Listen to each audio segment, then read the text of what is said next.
இங்கே வந்து வியாபாரி கம்மி ஆகிட்டாங்க. ஆல் ஓவர் கேரளா வந்து டைரக்ட் வியாபாரி ஆகிட்டான். முதல்ல ஒரு 20 வருஷத்துக்கு முன்னாடி நம்மகிட்ட வந்து வாங்கிட்டு போய் வாங்கிட்டு போனாங்க. அவன் பழகிட்டான். இப்போ நீங்கள் எங்கிட்ட தொழிலில் 10 வருஷம் ரைட்டராக இருந்தீங்கன்னா 11 வருஷம் நீங்கள் கடை வச்சுட்டு அப்புறம் எப்படி ஆகும்? வியாபாரம் நடக்காது. அது மாதிரி தான். ஓகே ஓகே ஓகேண்ணா. 2026 வந்து நமக்கு நல்ல வருஷமாக அமையும். 2026 ஒருத்தர் வந்து பதில் ரொம்ப பேசிட்டு இருக்கிறாரு. நான் ஆட்சிக்கு வந்து அதை ஆணியை பிடிங்கிருவேன்னு. இருக்கிற ஆட்சியில் கரெக்டாக இருந்தாலே நல்லா இருக்குங்க. சூப்பர்ண்ணே சூப்பர்ண்ணே. ரொம்ப ரொம்ப நன்றி. வணக்கம். வணக்கம் வணக்கம்ண்ணே. இது இப்போ நீங்கள் யாராவது ஃபோன் பண்ணாங்கன்னா அவங்களுக்கு வந்து அனுப்பி விடுவீங்களா? ஆனால் ஃபோனே வராட்டியும் பரவாயில்ல, வெங்காயம்னு கேட்டால் அனுப்பி விட்ருவான். வாங்குற கால் இல்லை. ஓகேண்ணா. உங்கள் பேர் ஃபோன் நம்பர் சொல்லிடுங்க. ஆனால் என் பேர் எம் சபீர், நல்ல பேர்.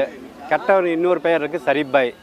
என்னோடய ஃபோன் நம்பர் 9944089147 வந்து சபீர் பாய். இது சரீப் பாய் நம்பர் வந்து 9043915565. ஓகேண்ணா. ரொம்ப நன்றி. இது கர்நாடகா காய் கதக்குலேருந்து வருது. சரிங்க.